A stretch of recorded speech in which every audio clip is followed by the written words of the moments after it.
আমার একটা জিনিস খুব ভালো লাগছে আজ, যে আজকের এই মাহফিলের এখনো পর্যন্ত যত চেহারা আমার নজরে আসছে সবগুলো যুবক চেহারা, দু চারজন মুরব্বী ছাড়া। কয়েকজন মুরব্বী আমি দেখতে পাচ্ছি, তাদের চেহারা বাদ দিয়ে প্রায় শতভাগ বলতে গেলে এখানে যুবকদের চেহারা। এতে আমার কাছে খুব ভালো লেগেছে যে আগামীর বাংলাদেশ এখানে বসে আছে, যারা আমাদেরকে পথ দেখাবে, যারা এদেশকে, প্রিয় মাতৃভূমিকে উন্নতির চরম শিখরে নেওয়ার জন্য ভূমিকা রাখবে। তারা যদি হেদায়েতের আলো দ্বারা আলোকিত হয়ে যায়, তারা যদি নবী করিম সাল্লাল্লাহু আলাইহি সাল্লামের আদর্শ দ্বারা নিজেদেরকে আদর্শবান করে গড়ে তোলার শপথ করতে পারে, সে শিক্ষা দীক্ষা নিতে পারে, তাহলে ইনশাআল্লাহ এই সমাজ আজ যুবকদেরকে নিয়ে যে চিন্তিত, মা বাবারা আজ যুবকদেরকে নিয়ে যে অস্থিরতা মধ্যে আছে, সেটা আর থাকবে না। সবাই অস্থির। যুবকদের মধ্যে যদি নীতি এবং আদর্শ না থাকে, তাহলে জাতির ধ্বংস অনিবার্য। তো সেই যুবকরা, তাদেরকে যদি এই দুরবস্থা থেকে উত্তরণের পথে আনতে হয়, একমাত্র সমাধান মুহাম্মদ মুস্তাফা সাল্লাল্লাহু আলাইহি সাল্লামের সঙ্গে তাদের পরিচিতি ঘটাতে হবে, যেটি এরকম অনুষ্ঠানের মাধ্যমে সম্ভব। মুহাম্মদ রাসূলুল্লাহ সাল্লাল্লাহু আলাইহি সাল্লামের সাথে যদি কোনো যুবকের পরিচয় হয়ে যায়, সে যুবক বিপথগামী হবে না, সে যুবক সঠিক পথ পেয়ে যাবে। যেমন আমি দেখতে পাচ্ছি আমার সামনে অনেক যুবককে, যারা নবী করিম সাল্লাল্লাহু আলাইহি সাল্লামের ভালোবাসায়, তার জীবনী সম্পর্কে, তার জীবনী জানার গুরুত্ব সম্পর্কে জানার জন্য সমবেত হয়েছেন। হে আরশে আজিমের মালিক, আমরা এই মজলিস থেকে আপনার কাছে আকুল আবেদন করছি, দোয়া পেশ করছি, আপনি আমাদের যুবক ভাইদেরকে আল্লাহ আপনার দ্বীনের জন্য কবুল আর মঞ্জুর করুন। আল্লাহ আমাদের যুবক ভাইদেরকে সিরাতের আলো দ্বারা আলোকিত হওয়ার তৌফিক দান করুন। আল্লাহ আমাদের যুবককে আপনি আপনার প্রিয় হাবিব রাসূল করিম সাল্লাল্লাহু আলাইহি সাল্লামের সাথে পরিচিত হওয়ার তৌফিক দান করুন। তার জীবন ইতিহাসকে অধ্যয়ন করার, স্টাডি করার তৌফিক দান করুন। তার ভালোবাসায় আমাদেরকে শিখতে হওয়ার তৌফিক দান করুন। আসসালামু আলাইকুম ওয়া রাহমাতুল্লাহি ওয়া বারাকাতুহু।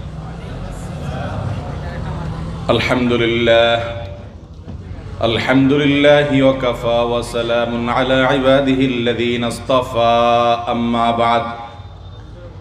فقد قال الله تبارك وتعالى في كلامه المجيد وفرقانه الحميد بعد أعوذ بالله من الشيطان الرجيم لقد كان لكم في رسول الله أسوة حسنة لمن كان يرجو الله واليوم الآخر وقال تبارك وتعالى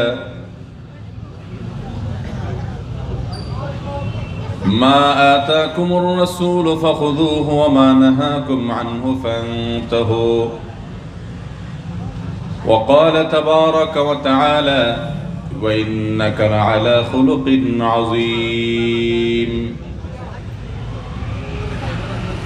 ঐতিহ্যবাহী সিলেট জেলার প্রাণকেন্দ্রে আয়োজিত আজকের এই সিরাত সম্মেলনের সম্মানিত সভাপতি, উপস্থিত উলামা একরাম এবং দূর দূরান্ত থেকে আগত আমার প্রাণপ্রিয় দিনদরদী ভাইয়েরাও, পর্দার আলের মা বোনেরা, অত্যন্ত সংক্ষেপে আমরা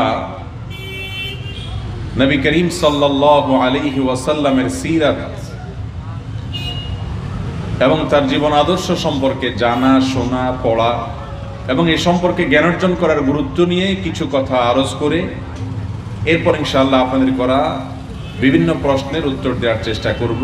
ওমা তৌফিক ইল্লা বিল্লাহ। আল্লাহ সুবহানাহু ওয়া তাআলা কোরআনে হাকিম ইরশাদ করেছেন, ওয়া ইন্নাকা লাআলা খুলুকিন আযীম। আল্লাহ তাআলা আরো ইরশাদ করেছেন, লাকাদ কানা লাকুম ফি রাসূলিল্লাহি উসওয়াতুন হাসানা। যারা আল্লাহ এবং পরকালকে বিশ্বাস করে, আল্লাহর প্রতি যাদের ঈমান আছে আর যারা আখিরাতকে বিশ্বাস করে, তাদের জন্য রয়েছে আল্লাহর রাসূল সাল্লাল্লাহু আলাইহি ওয়াসাল্লামের মাঝে, তার মধ্যে সর্বোত্তম আদর্শ। নবী করিম সাল্লাল্লাহু আলাইহি ওয়াসাল্লামের মাঝে আল্লাহ তাআলা আমাদের সর্বোত্তম মডেল রেখেছেন। তিনি আমাদের সর্বোত্তম আদর্শ এবং সর্বোত্তম আইডল। যদি আমরা বিশ্বাস করি আখিরাতকে এবং বিশ্বাস করি আল্লাহ রাব্বুল আলামিনকে, তো নবী করিম সাল্লাল্লাহু আলাইহি সাল্লাম আমাদের জন্য মডেল। কোরআন হলো থিওরি আর নবী করিম সাল্লাল্লাহু আলাইহি সাল্লাম হলেন তার প্র্যাকটিক্যাল। কোরআনে যে থিওরি দেওয়া হয়েছে সে থিওরির বাস্তব রূপ এবং নমুনা ছিলেন নবী করিম সাল্লাল্লাহু আলাইহি ওয়াসাল্লাম। আল্লাহ রাব্বুল আলামিন শুধুমাত্র কোরআন জিবরিলকে দিয়ে পাঠিয়ে দিতে পারতেন। মক্কার মুশরিকদের অনেকের দাবিও ছিল এটা, যে কেন আসমান থেকে একজন ফেরেশতা কোরআন নিয়ে আসে না কাবার ছাদে অলৌকিকভাবে, তাহলে আমাদের বিশ্বাস করতে সুবিধা হতো যে এটা আল্লাহ থেকে আসমান থেকে আসছে। এখন মুহাম্মদ আমাদের সাথেই চলাফেরা করে, আমাদের সমাজেই থাকে, আমাদের মতো খাওয়া দাওয়া করে, বিবাহ শাদী করে, ঘর সংসার আছে। হঠাৎ করে তিনি দাবি করলেন তিনি আল্লাহর রাসূল মনোনীত হয়েছেন, তিনি কিছু কিছু কথা এনে দিচ্ছেন, আয়াত শোনাচ্ছেন আর বলছেন এটা আল্লাহর তরফ থেকে। আমাদের তো বিশ্বাস করতে কষ্ট হয়। স্বয়ং জিবরিল বা কোনো ফেরেশতা কেন আসমান থেকে একটা গ্রন্থ এনে দেয় না, যেমনটি এনে দেওয়া হয়েছিল মুসা আলাইহিস সালাতু ওয়াস সালামকে। মক্কার মুশরিকদের এরকম দাবি ছিল, কিন্তু আল্লাহ তাআলা সেই দাবি কর্ণপাত করেননি। আল্লাহ তাআলা তার রাসূল সাল্লাল্লাহু আলাইহি সাল্লামকে দিয়েছেন। কেন? কারণ কোরআনের আদেশ এবং নিষেধ এবং কোরআনের বিভিন্ন নির্দেশনা এগুলো বোঝার জন্য, এগুলোর বিশ্লেষণ জানার জন্য দরকার হলো একজন মানুষের, যিনি আল্লাহর তরফ থেকে এই কোরআনকে বিশ্লেষণ করে করে দেখাবেন এবং আমল করে করে তার বাস্তব নমুনা হয়ে মানুষের সামনে মডেল হিসাবে নিজেকে উপস্থাপন করতে পারবেন। সেরকম মানুষের প্রয়োজন আছে। এই জন্য শুধুমাত্র আমাদের নবী সাল্লাল্লাহু আলাইহি সাল্লাম নন, আদম আলাইহিস সালাম থেকে নিয়ে একেবারে আখিরি নবী মুহাম্মদ সাল্লাল্লাহু আলাইহি সাল্লাম পর্যন্ত সকল যুগে যুগে আল্লাহ তাআলা রিজালুল্লাহ পাঠিয়েছেন কিতাবুল্লাহর সাথে। কিতাবুল্লাহর সাথে কি পাঠিয়েছেন? রিজালুল্লাহ, মানে আল্লাহর কিতাব, আল্লাহর পাঠানো ব্যক্তি।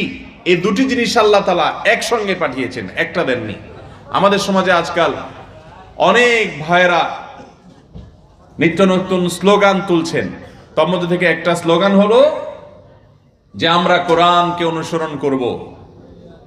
ফাবিআইয়ি হাদিসিন বাদাহু ইউমিনুন, এরকম কিছু আয়াতকে দিয়ে তারা মানুষকে বোঝানোর চেষ্টা করে যে কোরআন এটাই আমাদের জন্য চূড়ান্ত, হাদিসের আর অনুসরণ অনুকরণ করার দরকার নাই। হাদিসের মধ্যে সহিহ আছে, জয়ীফ আছে, জাল আছে, দুর্বল আছে, বিভিন্ন স্তরের হাদিস আছে, গ্রহণযোগ্য হাদিস আছে, অগ্রহণযোগ্য হাদিস আছে, এত ঝামেলা আছে। কিন্তু কোরআনের মধ্যে তো আগাগোড়া পুরাটুকু সংরক্ষিত, সেখানে সহিহ জয়ীফের কোনো ব্যাপার নাই। এই জন্য আমরা শুধু কোরআন অনুসরণ করব, হাদিস অনুসরণ করার দরকার নাই। এরকম কথা আপনারা শুনছেন না?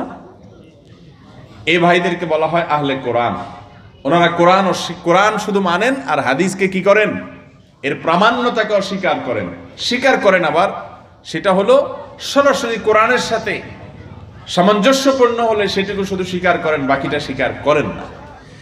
যাই হোক, সে বিষয়ে দীর্ঘ আলোচনা আজ আমরা যাব না। শুধু এটুকু বলে রাখি, শুধুমাত্র কোরআনকে অনুসরণ করলে যদি মানুষের মুক্তি হতো, অর্থাৎ কোরআন বোঝার জন্য নবী করিম সাল্লাল্লাহু আলাইহি সাল্লামের ব্যাখ্যা, বিশ্লেষণ, তার সুন্নাহর অনুকরণের যদি কোনো প্রয়োজন না হতো, তাহলে আল্লাহ রাব্বুল আলামিন স্বয়ং জিবরিলকে দিয়ে কোরআন পাঠিয়ে দিতেন। তাহলে তো মক্কাবাসীর ইসলাম গ্রহণ করতে, ঈমান আনয়ন করতে আরো সুবিধা হতো।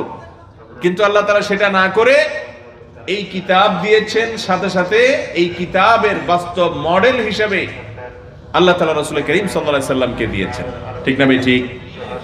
তাহলে শুধুমাত্র কোরআনে কারীম দেখে দেখেই চলতে পারবো আমরা, রাসূল করিম সাল্লাল্লাহু আলাইহি সাল্লাম সম্পর্কে জানার প্রয়োজন নাই, তার আদর্শের অনুকরণ করার প্রয়োজন নাই, তার সুন্নাহ আমাদের প্রয়োজন নাই, এই দাবি কখনো সঠিক হতে পারে? কোরআন তো ইনিশিয়ার। কোরআনে আল্লাহ তাআলা বেশিরভাগ বিষয়গুলো সংক্ষেপে ইঙ্গিতে বলে গেছেন। আপনি যদি 5 ওয়াক্ত সালাতের কথাই বলেন, নামাজের কথাই বলেন, তো দেখবেন গোটা কোরআনে 5 ওয়াক্ত সালাত সম্পর্কে বিস্তারিত কোনো বিবরণ আছে? রুকু কয়টা করতে হবে কোরআনে আছে, সিজদা কয়টা করতে হবে কোরআনে আছে। আরে নামাজ তো পরের কথা, নামাজের আগের কাজ আজান, সেটাও পরের কথা, তারও আগের কাজ। আজান তো সবার উপরে বর্তায় না, ওযু, এই কোনটারই বিস্তারিত বিশ্লেষণ, বিস্তারিত বিবরণ কোরআনে আছে? কোরআনে সংক্ষেপে বলা আছে, বিস্তারিত ব্যাখ্যা দিয়েছেন কে? রাসূল করিম সাল্লাল্লাহু আলাইহি ওয়াসাল্লাম, যিনি অথরাইজড বাই আল্লাহ সুবহানাহু ওয়া তাআলা। আল্লাহর পক্ষ থেকে তিনি দূত হয়ে এসেছেন, আল্লাহর কথা ব্যাখ্যা দেওয়ার জন্যই আল্লাহ তাআলা তাকে পাঠিয়েছেন। অতএব প্রিয় নবী করিম সাল্লাল্লাহু আলাইহি ওয়াসাল্লামের জীবন আদর্শ এবং সিরাত, তার সুন্নাহ, এগুলোকে জানার মাঝেই এই জাতির কল্যাণ নিহিত। আজ গোটা বিশ্বের মুসলমানরা আমরা নবী করিম সাল্লাল্লাহু আলাইহি সাল্লামের জীবন ইতিহাস জানা, চর্চা করা থেকে শত শত মাইল দূরে সরে যাচ্ছি। আর এই জন্যই যত লাঞ্ছনা, যত বঞ্চনা, যত অপমান আমাদেরকে সহ্য করতে হয়। মনে রাখবেন, যে সন্তান তার বাবা মার পরিচয় জানে না, যে সন্তান যার গোড়ার ইতিহাস জানে না, যে সন্তান তার পারিবারিক ঐতিহ্য সম্পর্কে কিচ্ছু জানে না, সে সমাজে খুব মিসকিনের মতো, আদর্শিকভাবে নানা দিক থেকে সে অসহায়ের মতো থাকে। আর যে তার গোড়ার শক্তির কথা জানে, যে তার ঐতিহ্য সম্পর্কে অবগত আছে, সে সাধারণত প্রথম জনের মতো হয় না। আজ আমাদের মুসলিমদের বেশিরভাগই জানে না যে আমাদের প্রিয় নবী করিম সাল্লাল্লাহু আলাইহি সাল্লামকে আল্লাহ তাআলা কোরআনে হাকিমে বলেছেন, ওয়া ইন্নাকা লাআলা খুলুকিন আযীম। হে রাসূল, নিশ্চয়ই আপনাকে যে জীবন আদর্শ দেয়া হয়েছে, আপনার যে উত্তম মহত্তম চরিত্র দেয়া হয়েছে, আপনি মহান চরিত্রের অধিকারী, এই সার্টিফিকেট স্বয়ং আল্লাহ দিয়েছেন। আমাদের অনেক যুবক ভাইয়েরা, অনেক মুসলমান ভাইয়েরা নবী করিম সাল্লাল্লাহু আলাইহি সাল্লাম সম্পর্কে অনেক কিছু জানলেও এটা জানেন না যে গোটা কোরআনে আল্লাহ তাআলা বিভিন্ন নবী রাসূলদের নাম ধরে ডেকেছেন। ইয়া মূসা, ইয়া ইদ্রিস, আল্লাহ তাআলা ইয়া ইব্রাহিম, ইয়া আদম, বিভিন্ন নবীদের নাম ধরে আল্লাহ ডেকেছেন, বিভিন্ন রাসূলদের নাম ধরেছেন। কিন্তু কোরআনে আমাদের নবী করিম সাল্লাল্লাহু আলাইহি সাল্লামের নাম বহুবার উল্লেখ করা থাকলেও সরাসরি নাম ধরে আল্লাহ সম্বোধন করেন নাই। আল্লাহ বলেছেন, ইয়া আইয়ুহার রাসূল বাল্লিগ মা উনজিলা ইলাইক। আল্লাহ তাআলা নবী করিম সাল্লাল্লাহু আলাইহি সাল্লামের নাম নিলেও তার সাথে রিসালাতের, রাসূল হওয়ার সম্বন্ধ এটা করে তারপরে তাকে অ্যাড্রেস করেছেন, তাকে সম্বোধন করেছেন। এত সম্মান, এত মর্যাদা আল্লাহ দিয়েছেন। আল্লাহকে গালি দিয়েছে মক্কার বহু মুশরিক বা বহু কাফিররা। অনেক সময় অনেকে অনেক কথা, কটু কথা বলেছে। আল্লাহর প্রতি ঈমান আনয়ন করত তারা ত্রুটিপূর্ণ ভাবে, আবার তারা অনেক বাজে কটু কথাও আল্লাহ সম্পর্কে বলতো। আল্লাহ সন্তান গ্রহণ করেন, এই কথা বলাটাও আল্লাহর শানে অপমান। এটা হলো আল্লাহর শানে বেয়াদবির শামিল, আল্লাহর সঙ্গে শিরক করার শামিল, আল্লাহ সম্পর্কে জাহালাতের শামিল, যেটা রীতিমতো কুফরি। এত কিছুর পরেও আল্লাহ রাব্বুল আলামিন তার শানে বেয়াদবিকারীদের সরাসরি কোনো জবাব, কঠোর জবাব, কোনো শাস্তির বিধান দেন নাই। কিন্তু প্রিয় নবী সাল্লাল্লাহু আলাইহি সাল্লামের মর্যাদা আল্লাহ এরকম দিয়েছেন। একবার শুধুমাত্র আবু লাহাব বলেছিল, তাব্বান লাকা সাইরাল ইয়াউমি লিহাযা জামাআতানা, বুখারীর হাদিস। আল্লাহ তাআলা তার জবাবে আয়াত নাযিল করে দিয়েছেন, তাব্বাত ইয়াদা আবি লাহাবি ওয়া তাব। যে দুই হাত দিয়ে একবার আমার রাসূলকে ধ্বংস হওয়ার বদদুয়া করেছিল আবু লাহাব, সে আবু লাহাবের দুই হাত ধ্বংস হোক। আল্লাহ কোরআনের অংশ করে দিয়েছেন। কোটি কোটি মানুষ কিয়ামত পর্যন্ত বলতে থাকে নবীর সম্মান আল্লাহর কাছে কত বড়, যে নবী করিম সাল্লাল্লাহু আলাইহি সাল্লামের তার প্রতি বদদুয়ামূলক দুই হাত তুলে দুরাচরণমূলক কটূক্তি একবার আবু লাহাব করার কারণে কিয়ামত পর্যন্ত সমস্ত মানুষের মুখ দিয়ে আল্লাহ তাআলা তার রিপ্লাই এবং জবাব দিচ্ছেন। এত মর্যাদা আল্লাহর কাছে। আল্লাহ তাআলা গোটা কোরআন জুড়ে নবী সাল্লাল্লাহু আলাইহি সাল্লামের সাথে কথা বলার আদব শিক্ষা দিয়েছেন আমাদেরকে। বিভিন্ন সূরা খুললে আপনি দেখবেন যে আল্লাহ তাআলা আমাদেরকে বলছেন, লা তারফাউ আসওয়াতাকুম ফাওকা সাউতিন নবী। হে ঈমানদারেরা, নবীর সামনে কথা বললে উচ্চ স্বরে কথা বলবে না। নানা রকমের শিষ্টাচার তিনি শিক্ষা দিয়েছেন। কারণ এই ইসলাম, এই দ্বীন, এই কোরআন প্রিয় নবী সাল্লাল্লাহু আলাইহি সাল্লামকে ঘিরেই গড়ে উঠেছে এবং তিনি আল্লাহর পক্ষ থেকে পাঠানো মডেল। এই মডেলের সাথে যে যত বেশি সাদৃশ্য গ্রহণ করতে পারবে, তার সুন্নাহকে যে যত বেশি অনুসরণ করতে পারবে, আল্লাহর কাছে তার নাজাত তত দ্রুত হবে, তত ত্বরান্বিত হবে। মুহতারাম হাজিরিন, আজ আমরা নবী করিম সাল্লাল্লাহু আলাইহি সাল্লামের প্রতি ঈমান আনা দরকার, তাই আনি। আশহাদু আল্লা ইলাহা ইল্লাল্লাহ ওয়া আশহাদু আন্না মুহাম্মাদুর রাসূলুল্লাহ পুরাটা না বললে ঈমানদার হওয়া যায় না, তাই বলি। কিন্তু প্রিয় নবী সাল্লাল্লাহু আলাইহি সাল্লামের জন্য আমাদের ভালোবাসা সেরকম আসলে হয় না। অথচ নবীজি বলেছেন, লা ইউমিনু আহাদুকুম, লা ইউমিনু আহাদুকুম, আল্লাহি লা ইউমিনু আহাদুকুম হাত্তা আকুনা হাব্বা ইলাইহি মিন ওয়ালাদিহি ওয়া ওয়ালাদিহি ওয়ান নাসি আজমাইন। তোমাদের কেউ ততক্ষণ পর্যন্ত পরিপূর্ণ ঈমানদার হতে পারবে না যতক্ষণ পর্যন্ত তার বাবা মা, তার সন্তান, তার জীবনের চাইতে ভালোবাসে যাদেরকে, সেই প্রাণপ্রিয় মানুষগুলোর চাইতেও যে ব্যক্তির কাছে আমি রাসূল প্রিয় না হব, সে ব্যক্তি কখনো পূর্ণাঙ্গ ঈমানদার হতে পারে না। ভাইরা আমার, আমরা আমাদের স্ত্রীর, আমরা আমাদের মা বাবার, আমরা আমাদের ভাই বোনের, আমরা আমাদের পছন্দের মানুষদের পছন্দের তালিকা জানি সবাই। জানা আছে না নাই? আমার মা কোন খাবারটা পছন্দ করে, কারোর স্ত্রী তিনি কোন আইটেমগুলো পছন্দ করেন, এই জিনিসগুলো আমাদের জানা থাকে না থাকে। কিন্তু আমরা কয়জনে জানি নবী করিম সাল্লাল্লাহু আলাইহি ওয়াসাল্লাম কি পছন্দ করতেন আর কি অপছন্দ করতেন? খুব কম সংখ্যক মানুষ। এই যে নবী করিম সাল্লাল্লাহু আলাইহি ওয়াসাল্লামের প্রতি ভালোবাসার নমুনা বোঝা যায় এগুলো থেকে। এখন কথা হলো, নবী সাল্লাল্লাহু আলাইহি ওয়াসাল্লামকে সবচেয়ে বেশি না ভালোবাসলে, রাসূল করিম সাল্লাল্লাহু আলাইহি ওয়াসাল্লামের ভালোবাসা সর্বোচ্চ লেভেলের না হলে আমরা ঈমানদার হতে পারবো না। বুঝলাম, এটা তো আইন, এটা তো থিওরি। আইন দিয়ে কি ভালোবাসা পাওয়া যায় নাকি? বলে দেওয়া হলো যে নবীজির প্রতি সর্বোচ্চ ভালোবাসা না হলে তোমার ঈমান থাকবে না। এবার ঈমান রক্ষার জন্য আমি সর্বোচ্চ ভালোবাসা কিভাবে দিব? ভালোবাসা তো বলে কই আনা যায় না, তাই না? আর এই জন্য ঈমানকে পূর্ণতা দেওয়ার লক্ষ্যে নবীজিকে সর্বোচ্চ ভালোবাসতে হবে। আর সর্বোচ্চ ভালোবাসা যেন আসে সেজন্য তার সম্পর্কে জানতে হবে। আপনি যত বেশি জানবেন তত বেশি মুগ্ধতা ছড়াবে আপনার মধ্যে। নবী করিম সাল্লাল্লাহু আলাইহি সাল্লামের সিরাত, তার জীবন ইতিহাস, তার জীবনের পুঙ্খানুপুঙ্খ আপনি যত বেশি অধ্যয়ন করবেন তত বেশি আপনি তার গুণে মুগ্ধ হবেন, তার যে পূর্ণতার বিবরণ পাবেন, সেগুলোর ফলে আপনার অজান্তেই আপনার মাঝে তার প্রতি ভালোবাসা সৃষ্টি হবে। মানুষ মানুষের পরিচয় যখন পায় তখন তার প্রতি ভালোবাসা এমনি আসে। মুহতারাম হাজিরিন, নবী করিম সাল্লাল্লাহু আলাইহি ওয়াসাল্লামের সিরাত আমাদের জানতে হবে, কারণ এর সঙ্গে আমাদের ঈমান পরিপূর্ণ হওয়ার সম্পর্ক।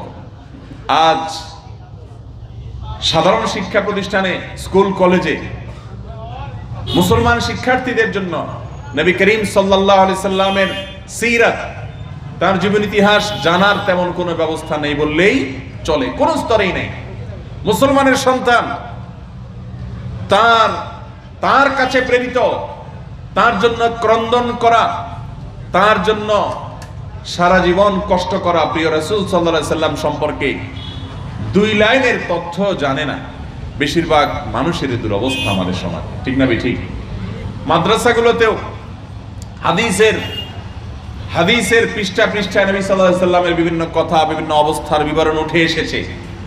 এর বাইরে একটু সামাইল পড়া ছাড়া নবী সাল্লাল্লাহু আলাইহি সাল্লামের সিরাত এবং তার জীবন ইতিহাস সম্পর্কে খুব একটা আমাদের পড়াশোনার সুযোগ হয় না। অথচ ভাইরা আমার, নবী করিম সাল্লাল্লাহু আলাইহি সাল্লামের জীবন ইতিহাস সাহাবায়ে কেরাম তাদের সন্তানদেরকে আলাদা করে শেখাতেন, পৃথক পাঠ করে আলাদা সাবজেক্ট আকারে শেখাতেন, যে সাবজেক্টের উদ্দেশ্যই ছিল নবী সাল্লাল্লাহু আলাইহি সাল্লামের সাথে উম্মতের পরিচয় করানো।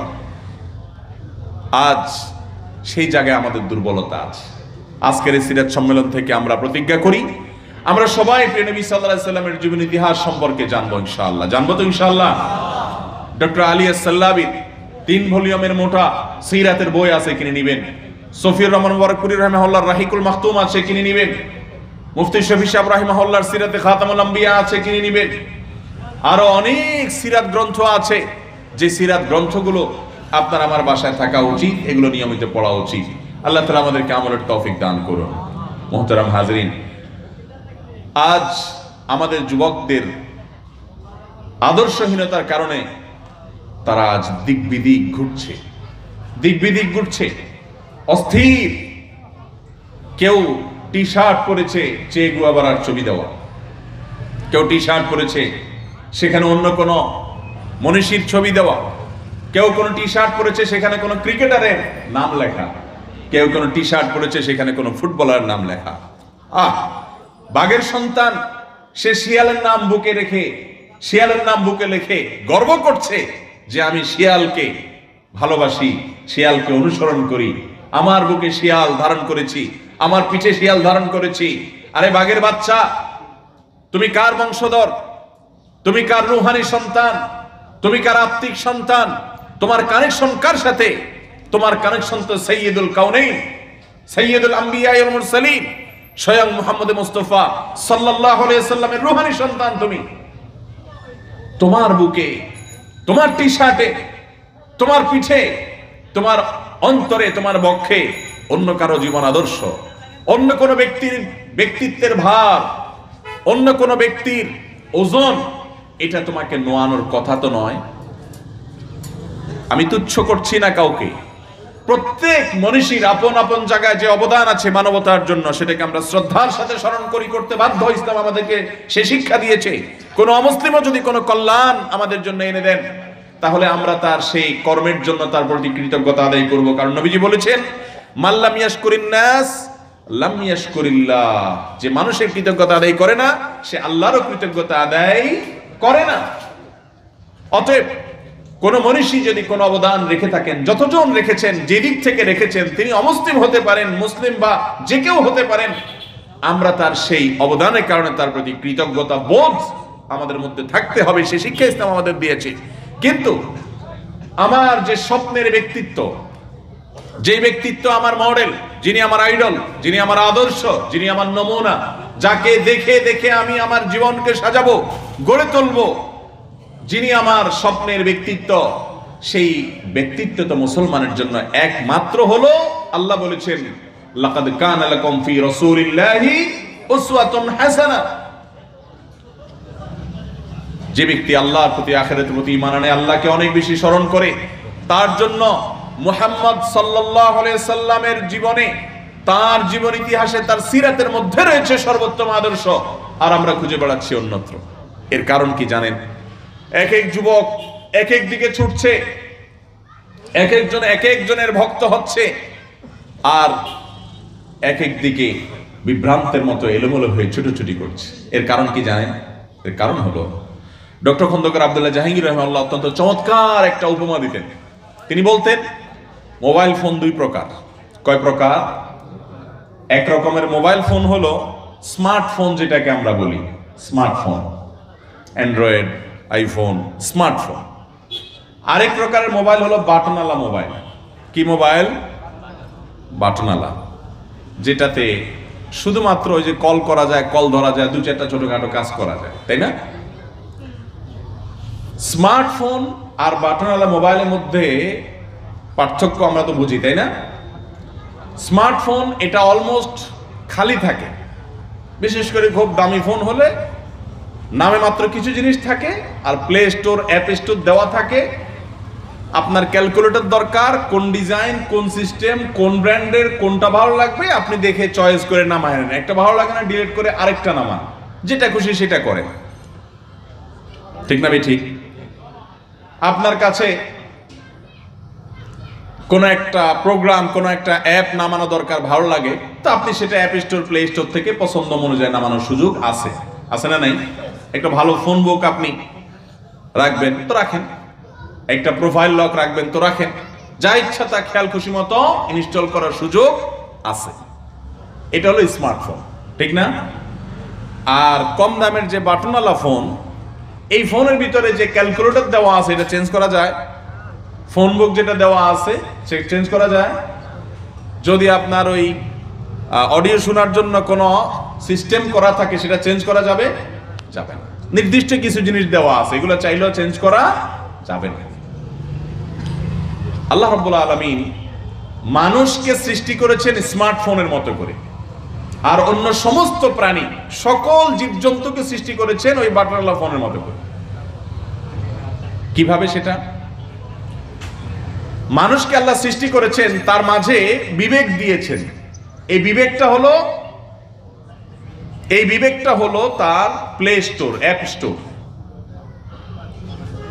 এখানে সে যেটা ইনস্টল করবে সেটাই তার ভিতরে সে ধারণ করবে, এবং তার জীবনকে সে আলোকে সাজাবে, এবং সেই জিনিসটাই তার জীবন থেকে বের হতে থাকবে, যেরকম অ্যাপ নামাবে। আর অন্যান্য জীবজন্তুকে আল্লাহ তাআলা যে বাটনওয়ালা ফোনের মতো বানাইছেন, তার অর্থ হলো তাদের মধ্যে যা দেয়ার দিয়ে দিয়েছেন, নতুন করে কোনো কিছু ঢুকানোর কোনো সুযোগ দুনিয়াতে যত বড় বড় বিশ্ববিদ্যালয় হয়, গবেষণা কেন্দ্র হয়, রিসার্চ সেন্টার হয়, এগুলো মানুষের জন্যই হয়। কারণ এখানে নতুন কিছু ঢুকানো যায়, বের করা যায়, ইনস্টল করা যায়, আনইনস্টল করা যায়। আর যত রকমের পশু পাখি আছে, সেই বিশাল বড় তিমি আর হাতি হোক, আর খুব ক্ষুদ্রাতি ক্ষুদ্র পিপিলিকাই হোক, এদের জন্য কোনো বিশ্ববিদ্যালয় আছে? আর বিশ্ববিদ্যালয় তো পরের কথা, তার মায়ের কাছ থেকেও তার বিশেষ কিছু নতুন করে শেখার কিছু নাই। একটা হাঁসের বাচ্চা জন্মের পরে আপনি যদি পানিতে ছেড়ে দেন, হাঁসের বাচ্চা সাঁতরাতে পারবে কি পারবে না বলেন? পারবে না? একটু একটু করে সাঁতরানো শুরু করবে না? মোরগের একটা বাচ্চা ডিম থেকে মাত্র বের হয়েছে, সিউ সিউ করে দাঁড়ায় হাঁটা শুরু করতে পারবে কি পারবে না? কি বলেন? ওই যে বাটনওয়ালা ফোনের মতো, তো যা আছে ভিতরে ওইটা কাজ করবে, নতুন কিছু নেই, ওইটা অটোমেটিক কাজ করবে। বাটনওয়ালা ফোন কেনার পরে কোনো সেট করা লাগে? বাক্সতে খুলছেন, টিপছেন, সিমটা ঢুকাইছেন, ইউজ করা শুরু করছেন। এই যে অন্যান্য জীবজন্তুর অবস্থা।